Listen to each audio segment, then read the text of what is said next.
Welcome to Draft Sickos on the No Ceilings NBA YouTube channel and podcast feed. This is the show where we discuss everybody from the biggest of names to the deepest sleepers, which is exactly what we do tonight. I'm your host, Maxwell Baumbach, and I'm joined by the real star of the show, Stephen Gillespie. Stephen, how are you doing today? Maxwell, I'm doing awesome. It's been a fun, long weekend. Happy Martin Luther King Jr. Day weekend. Yes. I've had a good few days, man. I told you off air that I took my son to this like trading card place and they did like a Pokemon canvas painting thing, which was really cool. I drew a really awesome Eevee, so that was fun. Went and saw a couple basketball games. And anytime you can get in a gym, it's always a lot of fun. So I'm excited though, man, to talk about basketball. How was your weekend? It was not as good as yours, but it was fine. My kid is sick like all the time, man. It's the worst. Once a kid starts preschool, they're just sick constantly. So zero sleep, like Friday into Saturday, and Thursday I was at the Northwestern game, which went into overtime. So got home super late, wired from the adrenaline of an overtime game. And then just laying in bed completely awake from foolishly drinking media box coffee way too late. So no sleep that night. And then the next day, daughter doesn't sleep at all. We're up all night. So it's been a rough one. But I am, like you said, so excited to talk basketball. I've managed to get a lot of basketball in, and I am like on a basketball high. Like I am so excited to get into the guys that we're going to talk about tonight.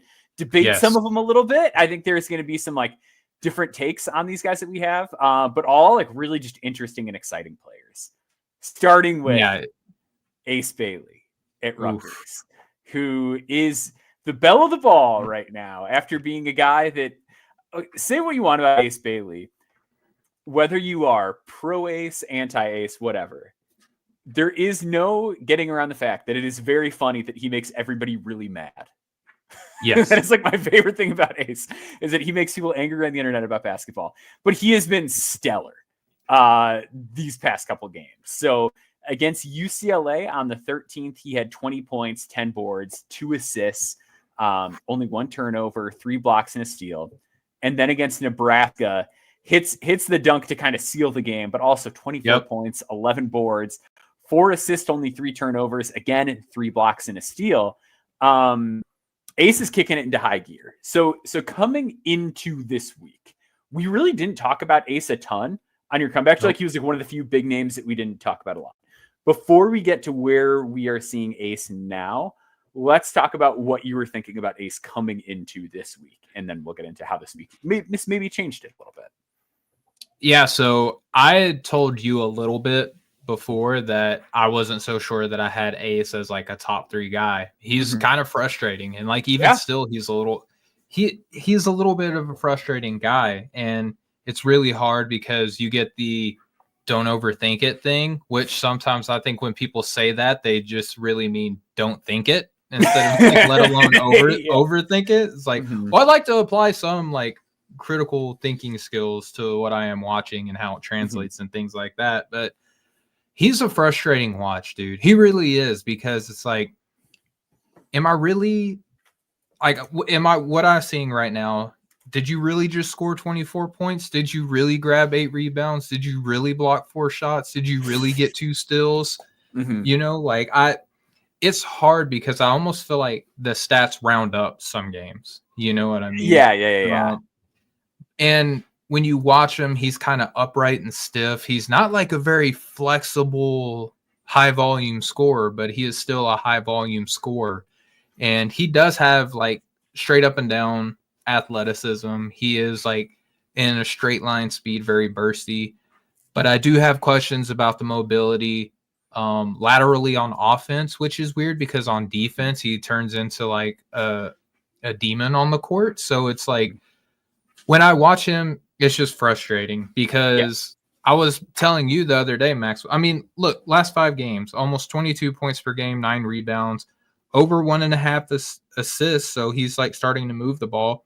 Almost 2.5 blocks a game over still a game, shooting 45, 42, 59 shooting splits. But I was telling you, I'm like, if this is him playing bad, like, shouldn't this be encouraging? Because Sure. like if he does like turn it on to like a superstar level, then we could have something really interesting here. Because one player I compared him to with you was at his floor is he just Jabari Smith Jr., which is an encouraging floor. Like, that's a rotational guy.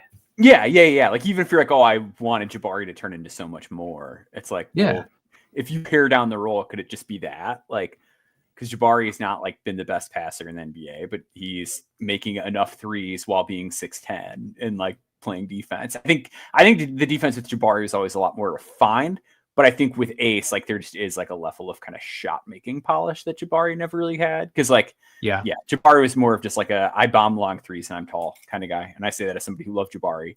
But with Jabari, the bet was always like he can figure out the inside of the arc stuff. But anyway, so my thing with Ace coming into the week was I thought he was one of those tricky guys where like he feels exceedingly difficult to place on a board, because on one hand I was like, the disaster scenario feels incredibly real.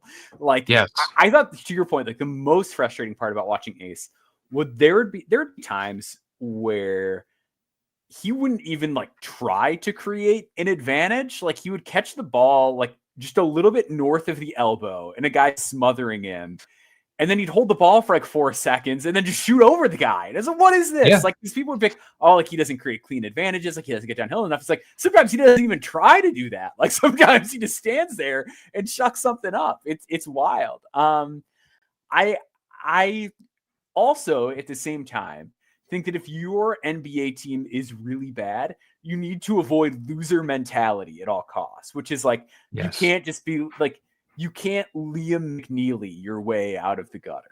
Like, I say that with no disrespect to Liam, but like, if you just draft guys who are like safe and fine while your team is a dumpster fire, like what are you hoping to accomplish out of that? Like, because that doesn't even play you into the middle if you're just getting like complimentary guys all the time.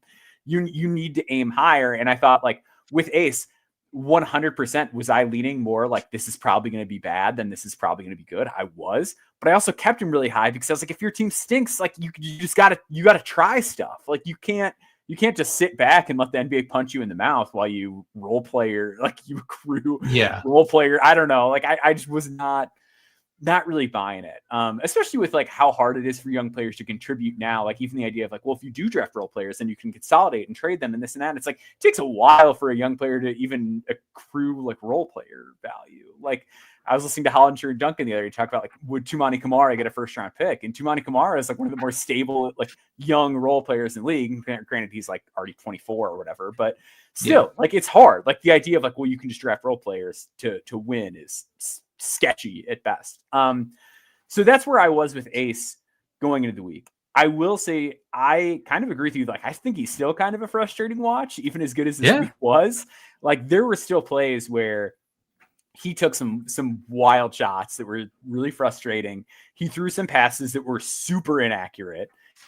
Still got beat backdoor a few times. Like, the flaws that we've seen from Ace did not disappear. And I think it's really important to remember, like, this could still kind of go back the other way. That is a possibility.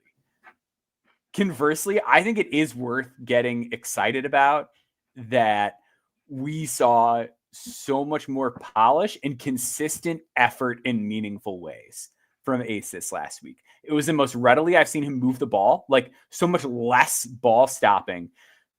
In general, I think even prior to his passing getting better, it felt like he was making an effort to get downhill more often. He's got that really slick Euro step that he goes to downhill. He's keeping his eyes up more. Like I said, like, he's still throwing some bad passes, but he had that pass in the Nebraska game where he got downhill and like help came and he whipped a pass to the weak side corner. And it was like, that's phenomenal. I want to see that all the time. It feels like between that, the rebounding and the level of defensive engagement and the stocks going up, that we are just seeing a level of a greater commitment to winning basketball in general. Like, it just seems like he's really figured it out in a way in the past couple weeks, as far as like, I need to try at these things. I can't sit on the ball the whole time. I need to try and get the best shot.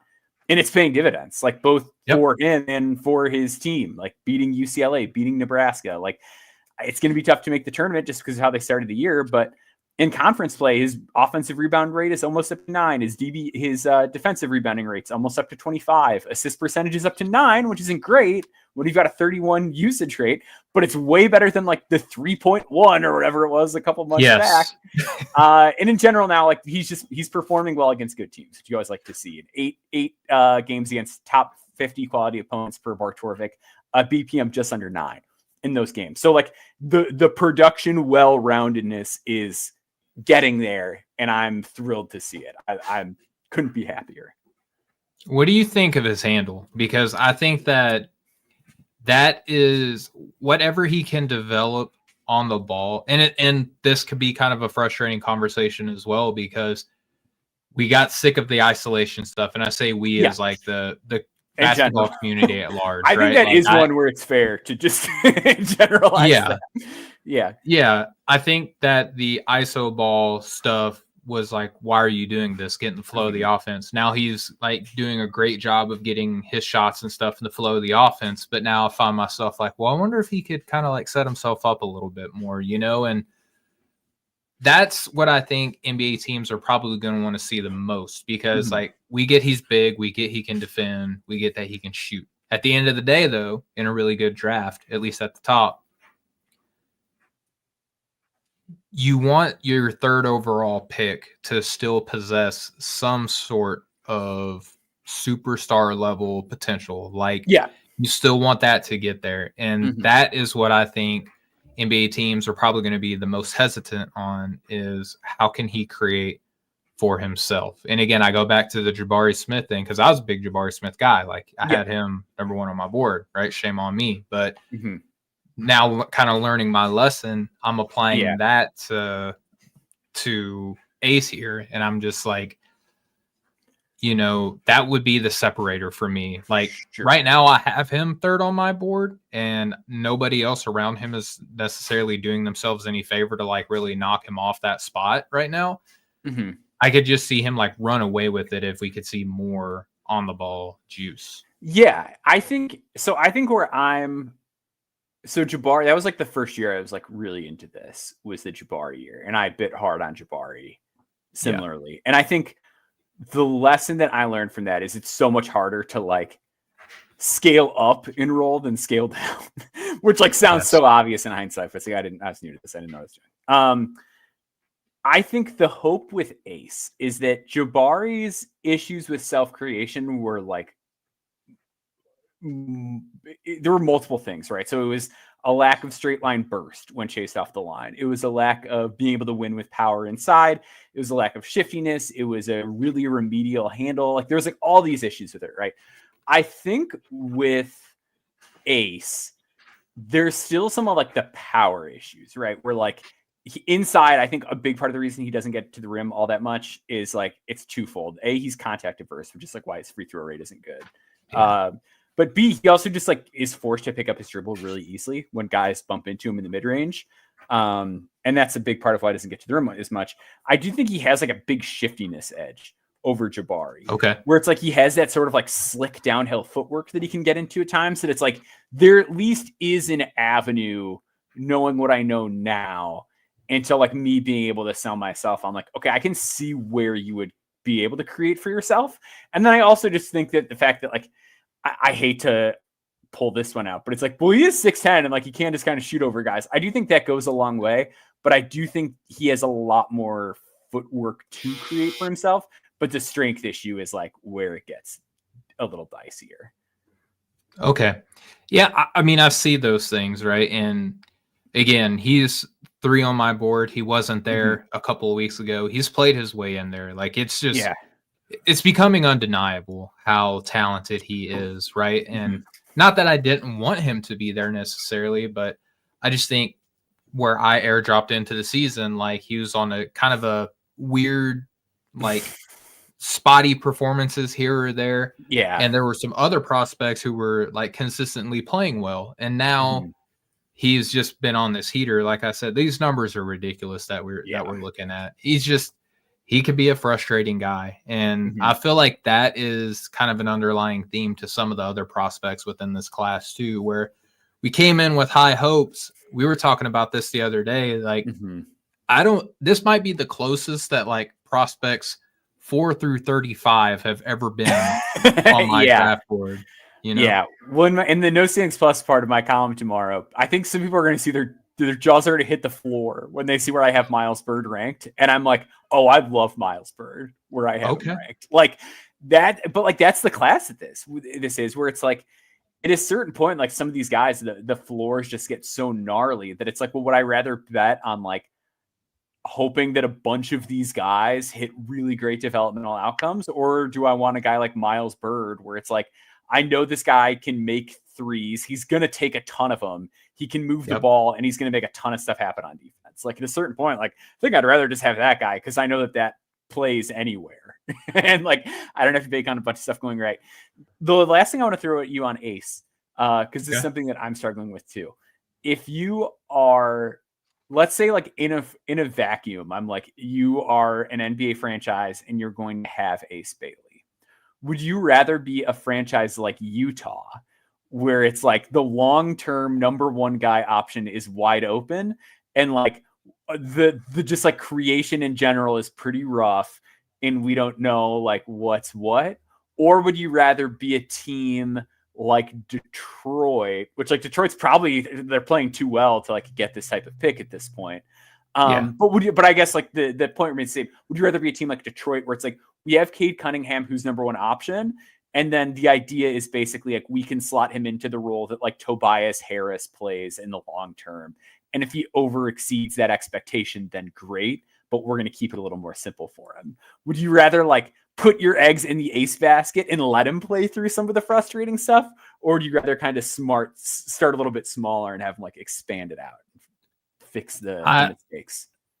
I think I would go the Detroit route, like even if they weren't winning, just because the advantage that you have with a jumbo initiator with Cade, especially now that he's like reliably spacing the floor. He's always been like really good at finding teammates. The fact that you now have like a dynamic 2-man game that you can build off of, whereas if he just kind of like plops himself in Utah, it's just like, who does he have that's going to reliably help him?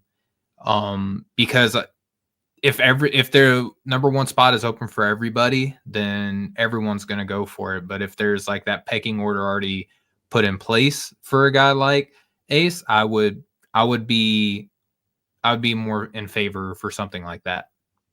Mm-hmm. Yeah. How about you? I'm right there with you. I would be a little leery of him, like just getting the keys to the kingdom and then having to like fix those habits later when it probably doesn't pan out as well as it would. Yeah. But I also think like totally different type of player. But I also wonder if like Tari Eason is like the case for this in a way where like Tari did so much cool stuff on like super high usage at LSU. But I think I love Tari. Yeah, and he's been phenomenal this year.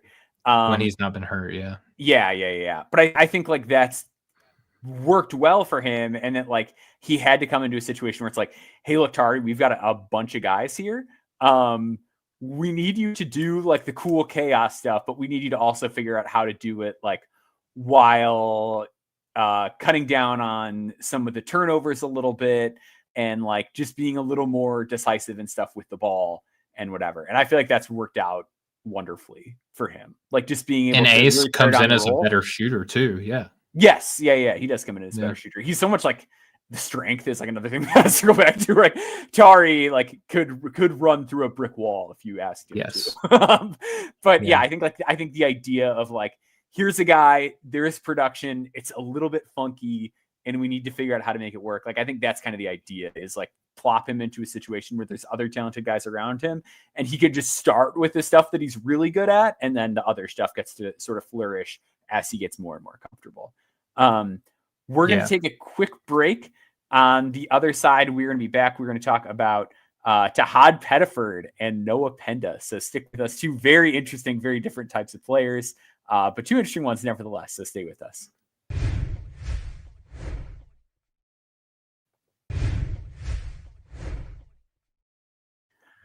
All right, let's start with Tahaad Pettiford, who has been a heated subject of conversation within the No Ceilings group chat as of late.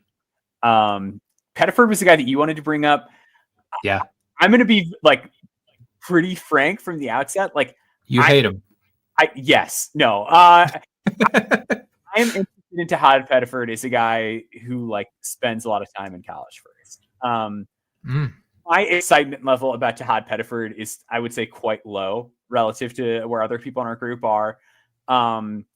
So I want to just sort of step back a bit at first and hear your case for Tahaad Pettiford, and then I'll kind of give my like, this is why I'm not seeing it, and then we can kind of find the median happy point somewhere in between there. Yeah, so when I say that I love Tahaad, like Maxwell, you and I both, we can love like prospect 218 exactly. And be like, yeah, I love him. He's incredible. I have Tahaad Pettiford extremely higher than 218th on my board. I have him as a late first, right? So I want to just kind of set the expectation right there. I'm not looking at him and like where a lot of people are looking at, like say Jeremiah Fears, but I think at the end of the first round, I like him a lot. 6'1" guard, out of Auburn, freshman, listed at 175 pounds. And that is not like the physically ready to take an NBA floor sales pitch right there. Like, I get that. And you see this weakness kind of play into like finishing numbers, but that's really in some rebounding. But he does play on a team with like the best rebounder in the country, and a couple of other really good rebounders as well. But my man is a hooper, right? Like he had 25 points 24 points against Georgia, 21 against Houston, 20 against Duke, 18 versus Purdue, 15 against South Carolina, 14 against Iowa State. He's shooting 45% from the floor, 42% from deep, 92% from the free throw line. He has a 22.4 assist percentage, a 3.2 steals percentage. He is 15th of all freshmen with a minutes percentage of at least 50 in overall like true shooting percentage. So he is, to simply put, he's an offensive dynamo who is playing a role on arguably the best team in the nation right now. And he just doesn't look like phased at all. He's incredibly poised. He plays under control, shoots at a reliable volume. So the shooting splits are real, right? Very nice handle, very quick, gets his shots off the bounce. He is good in the mid range. I like the hostage dribble that he has. He covers a lot of ground on his dribbles too. And it's kind of like the water bug analogy that I've talked about with some other quick point guards, like his crossovers and step backs. Like he creates a lot of separation for himself, and he makes the shots that he gets to more easy. He makes them look more easy than they actually are. He makes really good live dribble reads, sees all of his teammates. He shows great patience as a passer.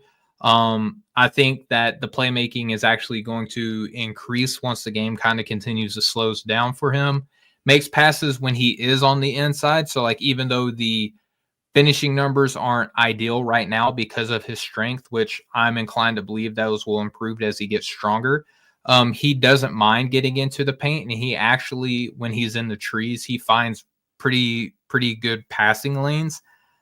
He will need to make good strides on the defensive end, right? Like this is the point where if you, like you are, Maxwell, and like I have been as well, like if you aren't buyers in the like undersized guard thing, you know that he's going to get attacked on the pick and roll. Like I get that, right? He's going to get screened a lot. But I do think that he does show a high knack for making plays. Like whenever there is a pick and roll, he shows active hands. Like when he switches, he knows how to deny a pass whenever he is trying to recover and keep that pass from actually happening. And he's just a demon in the passing lanes as well. So on the defensive side of the ball, I think he makes enough to kind of cover up for it. And then offensively, he plays at a very mature level, like already. I think that he rivals the maturity, the change of pace, the dribble cadence of pretty much every other guard that is in this class.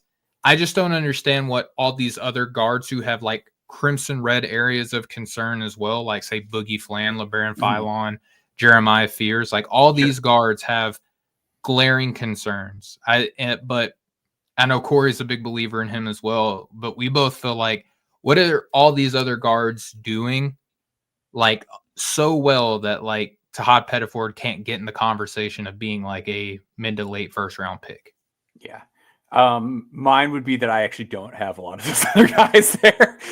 So I would say that for me personally, so I understand that point, like in the aggregate for sure. I would say I'm trying my best to be ideologically consistent with my hatred of small guards. Puny people. Yes. Yeah. So I just really still struggle with the size. I will commend like the scoring for sure. Like I think the shot is super real. The stuff like the crossover, like you mentioned, he's so shifty. And like when I talked to him about Corey before the season, like that was the biggest thing is like if you are gonna be small, like you have to move like this, or else like we can't even have the conversation. He's done a really phenomenal job with that. Like you mentioned, the true shooting's good. The other area where I really want to tip my hat to him is like he's been good against good teams. Like this is 100%. Like if you look at the one thing I will give him as opposed to Rob Dillingham was not good against good competition last year. Like Pettiford has a 13.7 BPM in the 10 games against top 50 teams. Like he still just kind of does his thing regardless of who's out there in front of him. I would say the one bone I would pick with what you said is that you mentioned like he's playing a role for the best team in the country. And I would say like that is my number one thing that has me kind of not buying it is that he's on one of the best teams in the country. Like from a pure personnel standpoint, I don't know how much more insulated he could be than like two elite rim protectors behind him, an elite lob target, a big who can stretch the floor a little bit, Chad Baker-Mazara, who can also like take the playmaking burden off of him. Same with Denver Jones. Chaney Johnson's like another lob guy. You got Miles Kelly to space the floor for him. Like there is not a single player type that is not on this Auburn team that doesn't make your life so much easier if you are a small undersized guard. So that is like the first thing that I'm just kind of like, I would wonder, like the guys that we talked about, it's like, well, if you put Boogie Fland or like LeBaron Philon like on this team, like how much better does it look for them? I guess Philon, that argument. They're on. Philon's on a great team too, but with Fland, it's like they have talent around them as well. Does Arkansas have talent? They've got the arrow. Yes. They've got the arrow. They've got talent. I mean, Brazil was a draft pick like what last season or the year before. Like everyone had him like first round guy. Yeah, like they had another SEC center on their team that like everyone really liked. Those guys the bigs have been so bad this year though. Like I don't think that's a talent issue, to be 100% honest. Yeah. I don't think that's a talent thing. But I wonder, like, if you put Fland on a team where everyone around him was playing well, I guess I should say, how much better might he look? I love Fland, and can I gently push back against the point against all the players that he's playing with? Like, if he does go in the range where I have him on my board, like. He's going to have a lot of the same types of players on the majority of those teams anyway. So, like, wouldn't you want to know how he looks playing alongside, like, similarly skilled talent? Yeah. You know, like, but I would also say that in general, like, the guys who tend to be the best NBA players tended to be the guys that put their team on their back in college, as opposed to, like, I'm being plugged in. I would argue that he's, like, doing it right now with Broom out. Like I want to see a larger games. Sample yes. Yeah, I still want to see a larger sample of it because even in that case, it's like 22 minutes, 21 minutes, 22 minutes. Like I still need to be convinced on that front that that's something he can do consistently when he is like higher up the offensive priority pecking order. I would say the assist rate and turnover rate, both relative to his usage, are like not awesome for a guard, which like when we're talking about someone who's that small becomes an issue. Doesn't get to the line much at all, like does not get to the rim much at all. Would be one if he does stick in the NBA, like based on what his numbers are this season, they're like among the worst for like guards who would stick in the NBA. Like he is really, really bad at the rim right now. And then just defensively, like he just like has a exceptionally hard time staying in front of anybody. Like he's just really stubby. He's very easy to get around. Like you mentioned, like the screens, he gets knocked around a lot. Like I just think the inability to get downhill, the fact that I would say he's more of an average passer than a good one, the defensive shortcomings of finishing. It's just like I get to a point where I'm like, well, like how many guards like this at 6 foot like actually play in the NBA? And I just don't think there are that many. And the other thing is too, like even if you were to want to say like, okay, let's take him as a developmental bet, I don't know that the G League is like the environment to foster the issues that he has, where the G League tends to be like, here you go, point guard who is not quite good enough to be in the NBA. Please take 30 shots because everyone else on the team is devoid of talent. You know what I mean? Like, I feel like that's what the G, and like, that's not his fault. You know what I mean? Like, that's not like a knock on him. That's just like how G League teams tend to play basketball a lot of the time. That I don't know that I love the idea of even like using a super high pick on him with the idea of we'll develop him in the G League, when like, I don't know, like Kennedy Chandler hasn't really figured it out yet in any discernible way. Like he's a much better shooter than Chandler for sure. But like, I'm just saying like in general, like I just don't feel like we see this type of player be the kind of guy that figures it out in the G League, where I feel like the guards that have come out of the G League in recent years have been more of like the like weird defensive, like switchbladey kind of guards that weren't good enough at offense and then were forced to carry the offensive burden and figure it out. So I'm just like kind of lower. Yeah, he's still going to be 18, like when he's drafted. Yeah. So he's a young freshman, right? Mm-hmm. And again, like towards the end of the first round, like not lobbying for like early lottery or anything like that, but I think on my last board update that I made, I think I have him like 27, right? Like I'm willing to bet on what I'm seeing offensively from him with the upward trajectory. Like we're seeing incline throughout the season. Totally. And we're not seeing that with every other prospect within this class. And he doesn't have like you spoke to the minutes thing earlier. He has to make the most of his minutes because of the role that he plays with Auburn right now, because they're trying to win a natty. They're not trying to get everybody drafted, right? Yeah.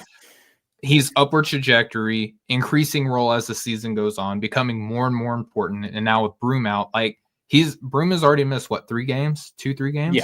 Yeah. And I think he's still putting up 20 points. Like he put up his career best game with Broom out yesterday, right? I do look at him as, I would say like I wouldn't say Hall of Fame level passer or anything or like that, but I do value his playmaking. I think his playmaking is actually pretty good. I know the advanced metrics probably don't scream that, but like when I watch his game, I like his playmaking. I like the way that he sees the floor, and I love just like watching the film, just how unflappable he is. Like he is very poised, like nothing really rattles him. And I think that the way that he kind of carries himself on Auburn is like why I value him as high as I do. What do you think his ceiling in the NBA is? Because like I still I think my big thing is like I just still don't. I think unless you're like Darius Garland level good, like the value of this player type is really low. And that's my other thing too, is like in the current CBA environment, like I don't think teams want guys that are going to take a couple of years. And if they are going to take a guy that's going to take a couple of years, I think they'd rather take Ulrich Chomchi or something where it's like, well, if this works, we got a 3-and-D big. You know what I mean? Like, I feel like they'd rather like swing on something like that, where it's like, hey, this guy's tall, he makes really amazing passes every once in a while, and we've just got to like iron out the kinks. Like, I think that's a much more appealing, like, let's wait and see than, hey, maybe in a couple years we've got like Seth Curry but quicker. Like I don't know. Like I just don't. I would say like Anthony Simons would probably be like. But Simons is like 6'6" with like a 7 foot, like 6'10" wingspan or something crazy. Simons has a crazy wingspan, I thought, or he's like 6'3". He's not 6'6". Yeah, the wingspan is huge on Simons though.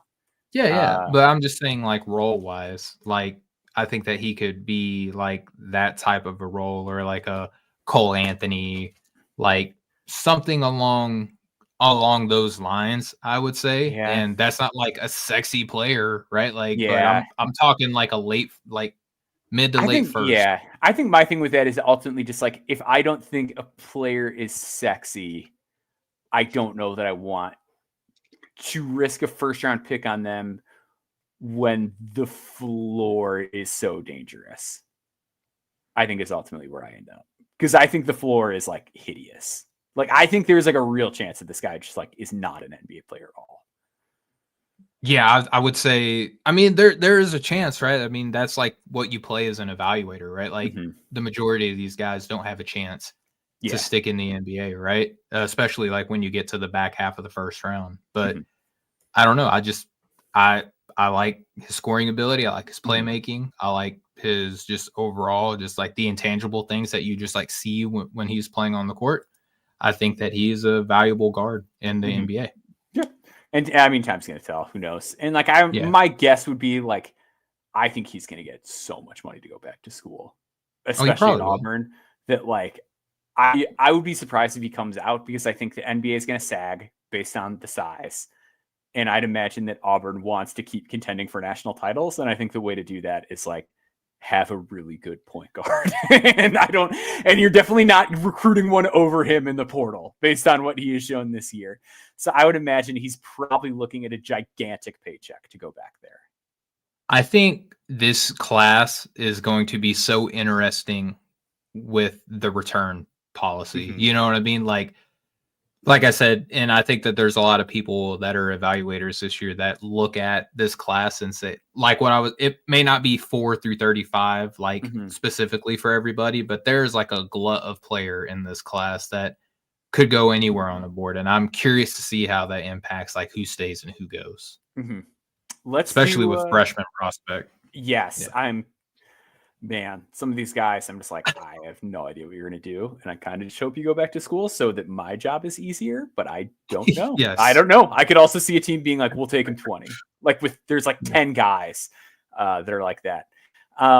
Let's move on to Noah Penda. He is a 6'7", 6'8" forward playing for Le Mans in France. He is having himself a year. He's a guy who my column will be up about by the time that you're listening to this, unless you download a transcript, which I suppose you could do. Sure. Penda is averaging just under 10 points per game, shooting 43.1% from the field, 34% from three, 71.9% at the free throw line. Total stat sheet stuffer. 5.5 rebounds per game, 2.7 assists to 1.8 turnovers, 1.6 steals, 1.2 blocks per game. So we're talking just like big utility player that does everything, which is the guy I like. Tall guy who knows how to play basketball. It's got some meat on his bones. I think he's one of the more interesting like plug and play guys in this draft. I'm a little lower on some of the like super high upside stuff, which we can get into. And I think the floor actually might be a little bit uglier than his like biggest fans want to let on. I say that as someone who has him like ranked top 20 easily. But yeah, he's really shown comfort shooting threes this year. We'll move into it a little bit. Mostly a spot up guy. Like he's not going to run off screens or anything, but he's been okay spotting up. We'll spot up from a little bit deeper. Can move into it a little bit. Can finish with strength inside. Reliable ball mover. Like really quickly moves on from the ball when a shot isn't there, but can also like do some really interesting stuff with the ball. Like can put it on the floor. Very comfortable dribbling on the perimeter for a guy his size. Keeps his eyes up when he drives to the basket. And then defensively, he's a monster playmaker. Like if he were in the NCAA, very few guys would be matching what he's done from just an advanced stats perspective on defense. Steal rate over 3, block rate over 5. Really great team defender. Like just always knows where to be. Like I say in the column, it feels like he's moving within the flow of the other team's offense. Like it just feels like he knows where to be at all times. He's ready for it. He's getting into position. And on the ball, he's pretty good too. Like just big, bulky guy, tough to get through him, tough to get around him. Really fast hands. Like he has a couple, like what I call the Anthony Black steal, where he'll be guarding the ball and someone tries to do a skip pass over him and his hands just shoot up and he like steals it immediately. Like he's really good with those. Yeah, really well-rounded player at 6'8". We'll get into some of the flaws in a minute, but what do you see with Noah Penda, and then just the overall kind of projection that you have with him right now? Yeah, big frame. You can trust him to dribble a little bit. Finds good finishing angles, which I like a lot. Competes on the glass. He has pretty deceptive lift because he doesn't really jet around on the court, but can get up. The shot looks nice. Some crafty finishing angles. I like the runner floater game a little bit. Makes good sound cuts, very decisive when it comes to that. I like his mid-post ability. It's pretty fun to watch. There are some questions that I have with the offense. Yes. I don't know how athletic he is. Like, I went back and Yes. watched Okay. him Yes. today. Yeah. I went back and watched him today, and I came back a little bit lower on the athleticism that I did upon first watch because he's funky, and I love me some funk, especially at that size, right? I would say he can get past people on stride. I wouldn't say on speed and body positioning. The handle is fine, but he's not something that you want to create a lot off the bounce because that's where he does get a lot of his turnovers, and he is like a straight line dribbler. He's not like very wiggly. He does want to get the ball to his teammates quickly. Very connective guy at best, I would say. And then on defense, like can shoot passing lanes, very reactive to shots, kind of similarly to how you were saying with steals. I think that he's kind of the same way with the shots. And then he wants to push the break. Like as soon as he gets a turnover, he's not like stopping and surveying. Like he is looking to create an advantage along the break. So he's very fun for me. I have him kind of like in that early to mid second round range right now. I'm not ruling out a rise to the first round, but I don't know. I want to kind of wait and see because I do think that the athleticism deficit could be kind of scary. And he's not really showing me enough as like a standstill shooter to really buy in on that. I don't know if it's like the role that he has right now on his team, but he's not like super efficient. The shot looks fine. Yes. Yeah. I wouldn't say that it's not like I'm not like super concerned, but he's just not super efficient right now. Yeah. But I like the defense. I like what I see on that end, and I think he is very connective.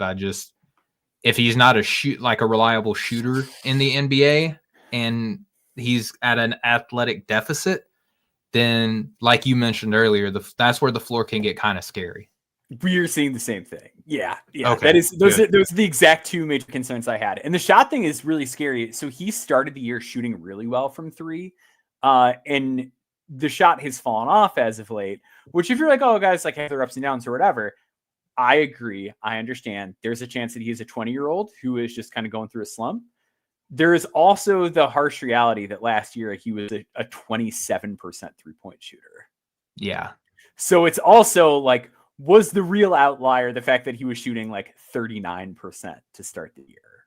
Because if he's a below average shooter, all this other stuff gets a lot trickier. And I'm like so far with you on the athleticism. His driving game is bad.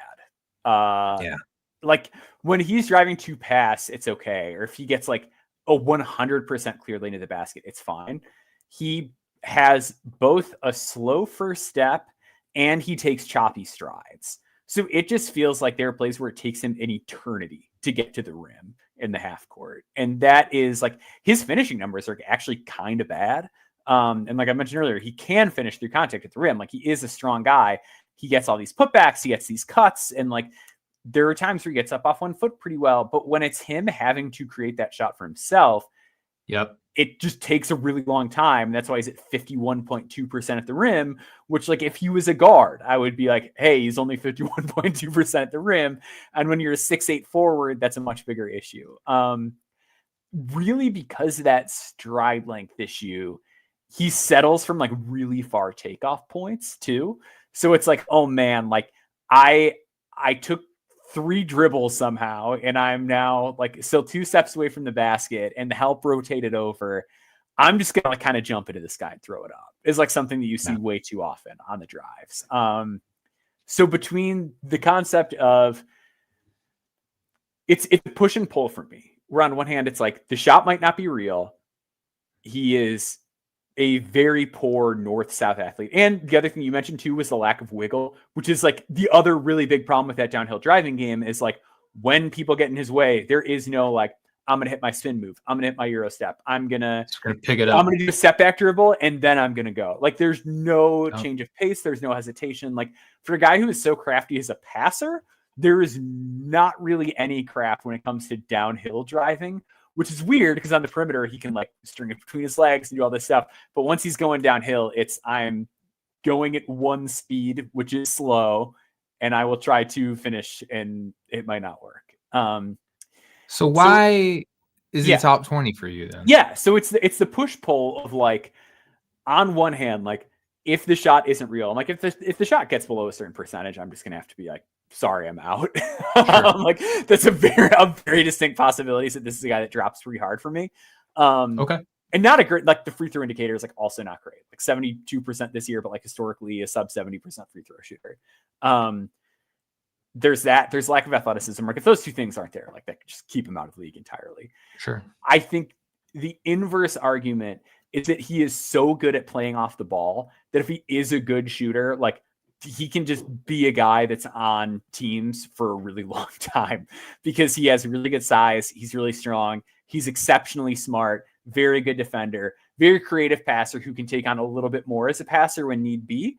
So if he's in a role where the role is like shoot it or cut, I think Tristan da Silva.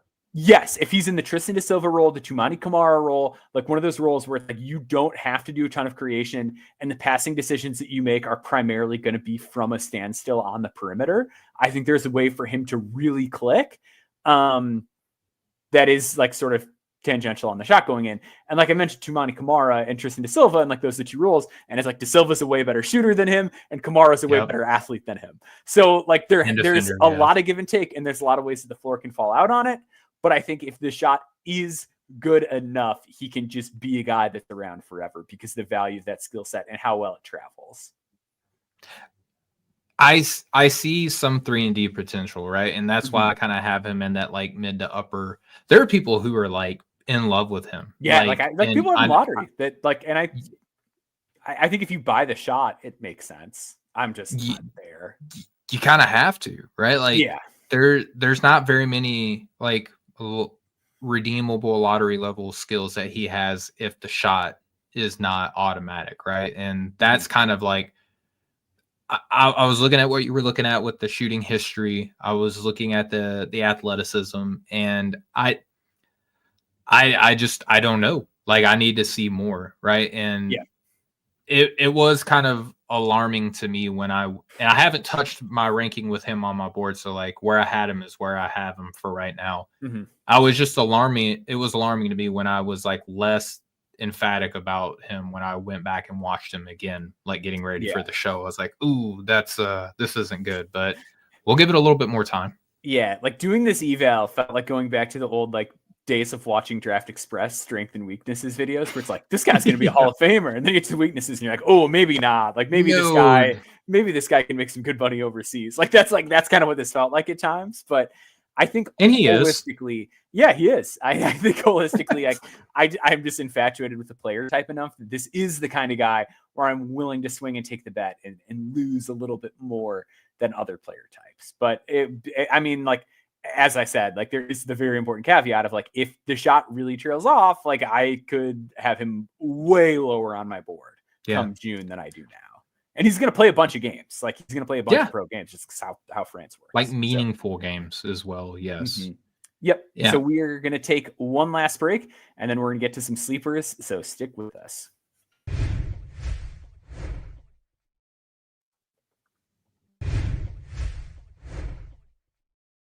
All right. The name you brought to the table on the sleeper front today, I'm super excited about. It is Taylor Bowen. Gosh. A 6'10" sophomore at Florida State. Longtime Sickos will know this is a guy that we both kind of liked before last season that we brought on like our freshman season previews is like, hey, this is a guy who's a deep cut, maybe not. And it seems like he's been having some moments lately. He started to get more notice. What have you seen with Bowen that made you want him to bring him to the show here tonight? I saw he put up like 20 points the last game. So great timing, Taylor. Like I did talk to him. It's like, hey, I'm going to be talking about you on the podcast. Like it could be really helpful if you just ball out your very next game. He was like, cool, Steven, I got you. Right. So 6'10", 205 pounds, 21-year-old sophomore out of Florida State. Just recapping that. He's a Jonathan Isaac impersonator, like a perfect one, man. Like very long, good rebounder, lob threat, can dribble a little bit. Instant transition threat. Like as soon as the ball is going the other way, like he's on your head. Very quick first step, decent floor spacer, and a reliable one, I would say. incredible movement for his size, can get to the rim a little bit, has gotten stronger since last season. Like, I don't know how apparent that has been to you, but like just watching how he is moving and how he is finishing this year, you can just tell that he's gotten stronger. You can't leave him open. He is very coordinated, nice polish in the paint, soft touch on runners and floaters and layups, capable of some very nice passes this year. I'm very impressed with the strides that he's made as like a connective playmaker. Can drive and kick, make skip passes, swings the ball, can even throw lobs. He's done that a few times this year. Can be somewhat relaxed on passes too, though, like in that same breath, to where he's not going to be a primary guy, but like some of the stuff that he's just showing you on the film this year is like, okay, you can rely on having him like run through the flow of an offense. Not a ton of wiggle. Can run right into a defender at times. So again, you don't want him like being a primary creator. Then defensively, I mean, this dude is just go gadget, like long reach, quick hands defensively, anticipates well on the weak side, jumps passing lanes, hustles for loose balls. Like you see him jump on the floor after balls at his height. You love to see that. Good reaction timing. So even when he is beat, he's got the tools for like great recovery. And he's just switchable across multiple positions. Like I trust him out in space. I trust him down in the paint with some bigger forwards and even some college fives. I don't know why this guy is not getting draft talk like across the universe right now. But like that's why I really wanted to bring him up, because I have him in my second round. He might not be happy with that placement and decide to return to college, but I just look at a guy of his dimensions who just moves the way that he does. And now that the shot is falling, he's gotten stronger. The playmaking has taken a step in the positive direction. And that defense that you and I both loved is like still very real and apparent, and is like jaw dropping at times. I love him a lot as a draft guy, like easily top 60, not putting a cap on how high he can climb. Yeah. I was about to ask if you think he's like a Furphy candidate, of like, this is the guy that just in the second half of the year everyone gets infatuated with. Why not? I think the only thing that might hurt him is just being on Florida State, which like is not necessarily a good reason, but like I think that could be part of it. It's just like it's not a team that people have paid super close attention to. I watched Daquan Davis film today, and I like Daquan as like a long-term dude, but that he is a bag of cats. Like you have no idea what he is going to do with the ball in his hand, and like that is the lead initiator for their team. Like of course you got Jameer, who is like a playmaking forward a little bit, but like a freshman who is as erratic as Daquan Davis, like the fact that Taylor's putting up the numbers and being as reliable as he is, like imagine him playing with someone who's going to set him up. You know what I mean? That's a scary proposition. Yeah. I think that's a great point. I just love this type of player. Like I feel like we both do, where it's like, he's going to shoot enough threes. He's going to make a ton of plays defensively. He's going to rebound, and he's really big.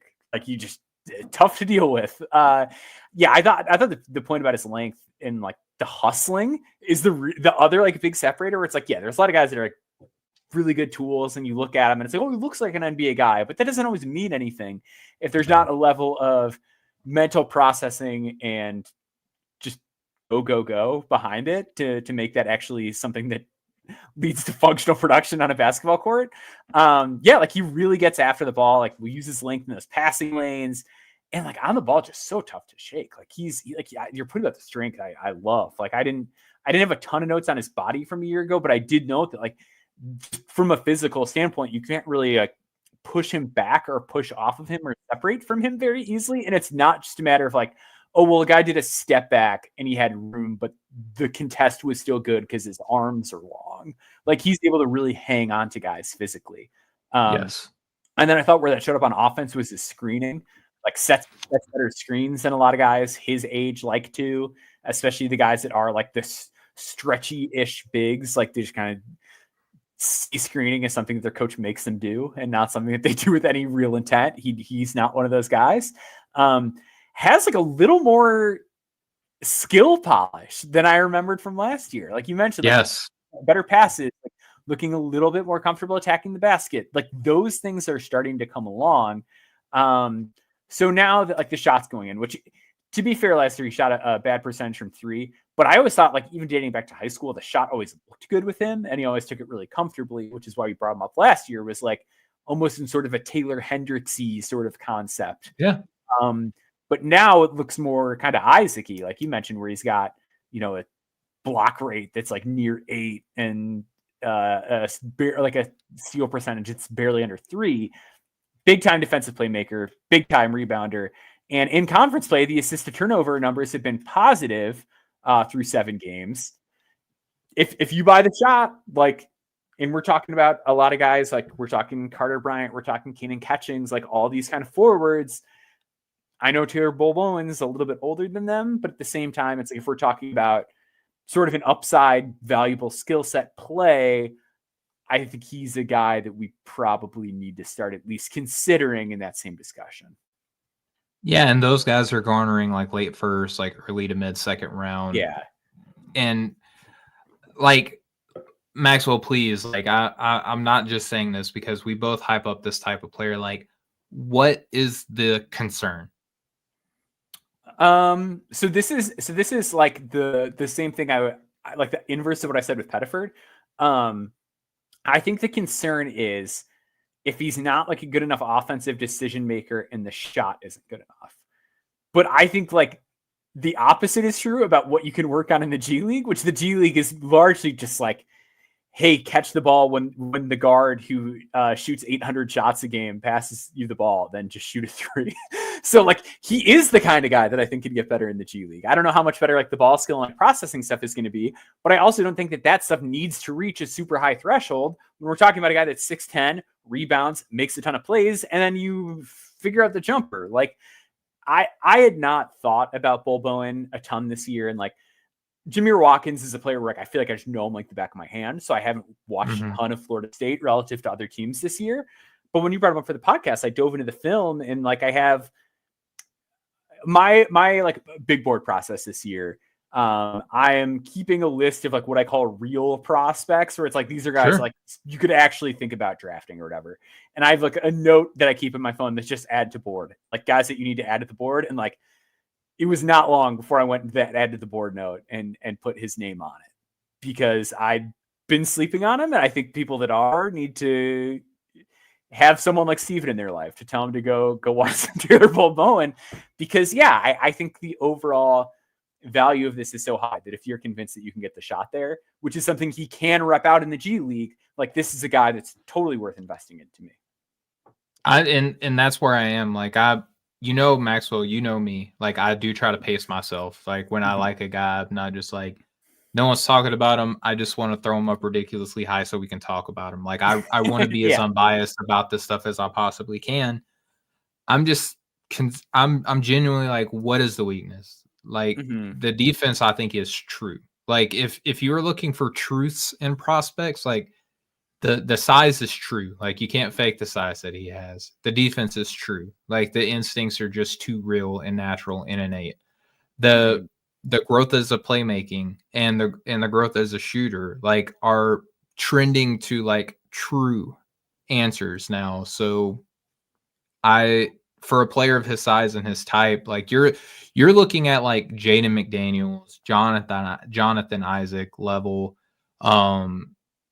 You're looking at that type of a player right now. There's just not that many that are this big too. It's like and he's get not those goofy comps all the time and they're like 6'6". Like he's actually their size. Yeah, and he's not goofy running around on the floor. Like he doesn't look like he's made of rubber bands. You know what I mean? Like he's a real move. Like I don't know, man. Like I'm starting to get into like a dangerous place with him, and I need people to kind of help me out a little bit without completely being a wet blanket on him. So yeah, I'm right there with you. We're going to talk about some of the Northwestern guys because I saw their team up close. We'll talk about some of their kind of sicko deep cut guys. One of them's like not really a deep cut anymore. That's Brooks Barnheiser. Barnheiser is like so interesting to me just because like I talk about this all the time. Boris Barrick did like a really great piece this offseason on like two-way contracts and the kind of guys that have come into the league on a two-way and stuck. And like one of the biggest things was just like they were super high usage guys in college. Like there were guys in college that had to do everything, and then they were able to sort of pare down and make it stick in the NBA. That is a huge part of the appeal with Barnhizer for me. He is 6'6". We've got a 6'11", I believe, public wingspan on him. Like that's just out there. He's like 220, 225. He's an enormous guy, like strong. And like up close, like just like really big legs, like just really powerful. He's as strong as his last name sounds. You know what I mean? Like Barnhizer is like a very tough sounding name. Yeah. Yes. Yeah. He looks like his name sounds like. It's just destined to be. But a force on the glass, like 27-ish defensive rebound rate, super skilled with the ball. The offensive comp I always kind of made for him was Jaime Jaquez, because he's not quite the like bouncy athlete that Jaime is. Like he does not have that kind of bounce. Like that is like the one like key difference. Don't get me wrong. But it's that same sort of herky jerky manipulative style of like, I can go back to the basket. I can face up. I can make you dance with the ball. I can use all these different footwork combinations and jab steps and counters and fakes. And just eventually I'm going to get you off your feet and I'm going to get a good shot. That's kind of how he operates. I will say, I think he's made some real functional athletic strides this year. He's a little bit more face-up oriented than back to the basket. He's a little bit better at getting off the line. He gets up a little better off one foot at the rim. And I think defensively where it shows up is he's always been a really good like stocks guy, like really high steal rate, really high block rate, because he has this great nose for the ball and just knows where to be rotationally. But I think his on-ball defense is quite a bit better this year. He could always win with his power at the point of attack, but I was impressed in person how well he could kind of sit down and slide when he had to guard guys like Jacoby Gillespie or Rodney Rice or some of the more like creator-ish guards that Maryland had in that game. So I'm ultimately just seeing a guy where it's like there's on-ball defense, there's team defense, there's decision-making, and really what it's going to come around to is the shot, which has been like a weird thing for him. He's just under 80% at the line for his career. 3-point volume historically has been okay. He's a career 31.7% 3-point shooter. I wanted to be more excited about the shot leaving the game than I was. What I will say mechanically is it's a very like flicky shot. Like his arms just kind of fling forward. It's not the prettiest thing, but during warm-ups, he wasn't missing.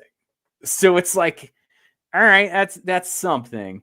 And out of his 54 threes that he's taken this year, only 8 have been unguarded catch and shoots, and he made 3 of those. So the shot diet from 3 is really difficult this year, which makes it a tough eval. If you buy the shot, I think you could even talk yourself into like late first. I think if you're skeptical of it, he's like a two-way guy, and because it's like the one thing he's got to figure out. But I like Barnhizer a lot. I know you like Barnhizer. What have you been seeing with him this year? Yeah, a lot of the same things. I mean, the 3-point shooting is like the really big swing skill, and it hasn't got off to like a rocket ship type start. You know what I mean? And I think the connective ability has long been on display, like dating back even to last season and probably even a little bit before that. The defense, like you mentioned, the strength is there, and you know that I value the strength and the ability to kind of like the stick-to-itiveness that he has on the defensive side. I think is incredibly valuable. The work rate is always high, and you always kind of want to bet on a player like that. Like the intel, as far as I know, has just been solid, like for a long time on him. And you want to have a guy like that. And I don't have him in that like late first round range, but like middle of the second.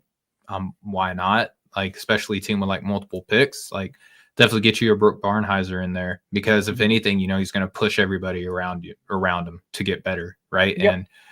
And this is a Brooks Barnhizer household. Like I've been saying that for a long time, and I will continue to say that. I love Brooks. Yep. Yeah. I think he's a really just kind of interesting bet in a guy who doesn't get talked about as much as he should in that range. I know Vasidi had him on his last mock, so that was like good to see. It's like, okay, I feel like everyone else is seeing what I'm seeing, and I'm feeling a little less crazy, like in the sky a lot. He kind of like publicly like questioned himself on Twitter the other day about him. It's like, why don't Oh I yeah, like he did Brett tweet Barnes? about Barnheiser. I was like, yeah, Yeah. okay, cool. I'm Yeah. not alone. I got other smart people like this guy too. Yeah. And I say other smart people because I am, of course, a genius. Of course, yes. We are the smartest people we know. The What did smartest you ones. think about Nick Martinelli on the Yeah, team? he's What did so he look weird, like live? man. He looked awesome. He was the best player on the court in a game between Northwestern and Maryland. I do not know what to make of this guy. I think my default now, because I've missed on the funky guys too many times, is to almost like overvalue the guys where I don't really understand it. And that's kind of where I'm at with Martinelli as like a 2026 guy. Like I do not think Martinelli should go pro. Sure. His touch is immaculate. Like, yeah, unbelievable touch in like the mid-range floater range. Like it's not even a shot. Like he just kind of floats the ball up there and it never misses seemingly. So Nick Martinelli is 6'7". He's like really powerfully built. He doesn't quote unquote look like a basketball player in like the traditional sense. Like I just every time I see him, he's always like he's shrugging, you know? Yeah, like he's just got like kind of like a funky posture to him. He's got curly hair. Like just doesn't look like a guy that you would talk about as NBA prospect. He's averaging 20 points per game on Northwestern. And like I've just watched too many Northwestern games this year. At the end of the game, I'm like, Nick Martinelli was the best guy in that game. And you look at the advanced numbers and like none of them are that good. Like the true shooting is, and like whatever first usage is good. But like good rebounder, not a great one. Like decent passer, not a great one. Can see the floor okay. And then I like defensively, like the defensive metrics are like kind of poor, but then I watched him in that Maryland game and I was like, oh man, like if he can do this within a team concept every game, I think there's a path if he figures out the shot. So he had a block, but he also had a number of plays where he got switched down to guys like Rodney Rice and Jacoby Gillespie, and he really just sort of bodied him up and didn't let him get anything and forced some really tough shots. At one point, he actually forced a shot clock violation when they isolated him. Like, I think there's some real stuff he can figure out defensively if he can get more of that playmaking knack that Barnheiser has. And there's one play where he showed it on a block where it's a Rodney Rice drive, and he was like guarding kind of in like the dunker spot-ish area, but like higher up. And he sort of came over and like got a hand on the ball to reject it. And that was the kind of thing I want to see from him more often. It's like he needs to be a more active defensive playmaker. The jumper itself looks really bizarre. Like he's making 41% of his threes on 2.5 a game. I don't know how much I buy that at all. So we need to figure out the shot. We need more defensive playmaking. But every time I watch him play, I'm just like, this guy is a winner and he makes stuff happen. So super unconventional. I don't really know what the NBA role is at all at this point. But I could also see him being one of those guys that just like turns up in the league when he's 27. And like all of a sudden it's just like an NBA player then. Like I don't know. He's really bizarre. What did you make of him? He's like a reincarnation of like Luke Arangodi from Notre Dame. Do you remember him? Yeah. Watching Luke Arangodi? Yeah, he reminds me of him a little bit. Like kind of stocky build, 3-point shooter. Like you don't know how he gets to do all the things that he does on the court. He just kind of does. He makes it happen. It's just really weird. Like I like him like as a college basketball player, right? Like, and I think long term, like, would I be surprised if he like gets a cup of coffee? Probably not, right? But there's something to be said though about just being like a really good basketball player at the collegiate level and probably even in Europe as well. I buy the shot. I love his shooting ability. I think that he's great there. He's a consistent and consummate play finisher with good size, right? So at some point you got to pay attention to a player like this and at least like monitor them and see how they're doing. I like them. I'm just not like, it's tough to be like him. Yeah, it's like we always talking about like what's the NBA like 1 second pitch for a guy. Yeah, I have no idea. You don't even answer. You're just like scores a lot. Scores a lot of points in the Big Ten. The other guy who like I didn't put on the sheet, but I thought was like more interesting than I expected to be was Julian Reese at Maryland. Okay, like dude, I've kind of always been a Reese guy. I've always been like, oh, you're frozen on my end here. We're having a bit of a technical issue here. I'm going to. Oh, there you go. You there? I'm sorry. Yeah. Oh, you're good. Yeah, you're back. Sorry, about you were saying that you like Julian Reese. I've always kind of been like, why isn't Julian ever really talked about as like an NBA prospect? Like, I think I've had him on every board I've ever done since I started doing this. Yeah. And he just like doesn't really do enough to pop, but he always does enough to be kind of interesting. Yeah. I had like kind of a negative view of him, I feel like, because I remember his freshman year. I feel like that's when he sort of had the most buzz, and I watched it and I was like, he's like 6'9", like he's not quite center sized, and like he doesn't really pass a whole lot, and he doesn't shoot, so he's just one of those like undersized bigs. And to a degree, brother of Angel Reese too, or like I feel like you gotta say that, right? He was the amount of "your sister's better" type comments that were directed at that poor man, and the hometown. Well, I mean, it's the Chicago Sky, like hometown team. So a lot of Angel Reese fans who were very eager to heckle Angel Reese's brother in the building this past Thursday night. But yeah, like I actually think his ball skills have like come a really long way, and they don't run a lot through him because it is like a Derek Queen, Jacoby Gillespie tilted offense. But he made a couple of passes where I don't know if he even got an assist in the game, but he made a few passes where I was like, oh, there's no way Julian Reese like would have made that pass when I like actually paid attention to him a couple of years ago. He's always really been solid defensively too. Yeah. Yes, he's so long. He is so long. Like I think he's going to measure really well. One of those guys that like, had been like really kind of off my radar, and then seeing him up close, it's like, man, if you didn't know, and I asked the question to a couple people on presser, I was like, hey, if you didn't know anything about Maryland, like who would you have thought was the pro prospect on their team after watching the game? And everyone's like Julian Reese. Like, I think he's probably like an E10 guy, maybe a two-way guy. But for that reason, like we should probably talk about him. Like no one else has really talked about him at all, it feels like. And then, leaving that game, I was like, oh, that guy's good. He's good. Yeah, I've always been interested in Julian. Like I said, like he's on my like list of players that I'm continuing to go down my list, but like he's always been a guy that I've watched every year. And like every time I watch Maryland, I'm like, come on, Julian, like do something really awesome. And I feel like defensively it's always there, but like the scoring role has always been kind of like that and the connective ability on offense. Those have always been kind of like I don't know if he can do X, Y, or Z, but rebounds and plays defense always has. For sure. Yeah. So he was the other guy that just stuck out to me in a positive way in that game. Nice. Yeah. So I will kind of wrap it up right there. I know you've been working on some writing stuff. What have you been cooking up in the lab for NoCeilingsNBA.com this week? Yeah. On our website, NoCeilingsNBA.com, it's 100% free. You should go check it out. I will be dropping an article on Colin Murray Boyles, who in a draft class of like people who frustrate you, I feel like oddly enough, he's been a constant, like he has been putting up great games. I love what I'm seeing from him. Like people will knock the shooting. I address the shooting in the article. I won't give out a lot of things here. I am not deterred by the shooting, and I think that there's a world where you can lean into it if you're a team that feels like he should shoot. I'll put it like that. I'm really big into him, and then I'm going to plug a couple of sleepers in there for the draft sickos out there that I have scouted and who I like. Elijah Martin is a player I'll just throw out real quick. Are we sure he's not Patrick Beverly, like in a good way? You know what I mean? Like he is shooting and playing defense, like plays his heart out. Like I kind of like Elijah Martin. He's a winner. Like he's one of those guys. Like every time I watch a Florida game, I'm like, oh man, I would love to have that guy on my team, at least at the college level. Like just a guy who does all the stuff a coach would want a guy to do.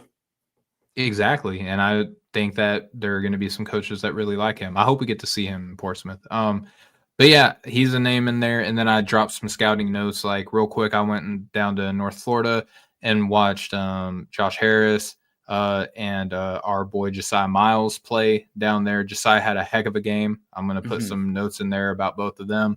And then I also went down and watched Jacksonville University, where they got Rob McCray, who had a fantastic game, like finished the game like at the buzzer on a lob. similar to the other game that was like all over the internet. Like Rob McRae did a very similar play. And they got a couple other guys that are pretty interesting. Chris Arias, who's a freshman sweet shooting wing who I think hit like 3 or 4 threes. And then they got a kid on their team too. His name is Tito Zhang, who's like 6'11", like 200 pounds and can shoot a little bit. So long term sleeper guy. But I'll be putting notes in about those players in my piece as well. What about you, man? I know that you got something coming out the same day that everybody's going to be listening to this. Yep. Yeah. So I'll have the Penda article up then. A lot of fun quick hits. Brandon Carlson had a big week. I think I found the next Brandon Carlson, like uncanny. I watched the next Brandon Carlson. Yeah. Like him? He's fun. He's fun. Yeah. Yes. Yeah. So there's that in the quick hits and a lot of other like bigger name quick hits. Some Tommy Ivisic. I think I might have thrown some Colin Murray Boyles in there too. And then in the No Ceilings Plus section, wrote a lot about Miles Bird and why I am very bullish. Bird, man.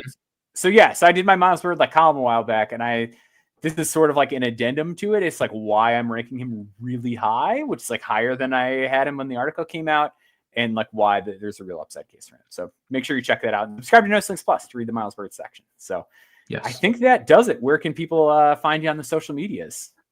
I am at Stephen G Hoops on Twitter and the Blue Sky. And as always, you can find everything I'm doing over at NoCeilingsNBA.com. And if you're on the YouTube channel, thank you so much for joining us, because this is a big football day. Do us a favor though, while you're here, hit like and make sure you're subscribed and share it with your friends. We're about to be kicking it into high gear over here. I mean, we never rest, but we're starting to get to like the ramp it up time of year. Absolutely. Yep. Same thing over here. Bound boards on both X and Blue Sky.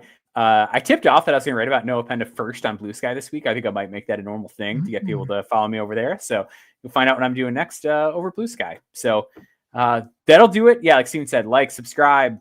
Make sure you're subscribed in all areas. NoCeilingsNBA.com. Subscribe to No Ceilings Plus to get bonus content. Get those in-game scouting reports. Lots of stuff that we don't put out publicly about how guys look in warm-ups, how guys look body language-wise, like all sorts of stuff. So make sure you're going over there. And that'll do it. We will see you all next week. Much love, y'all.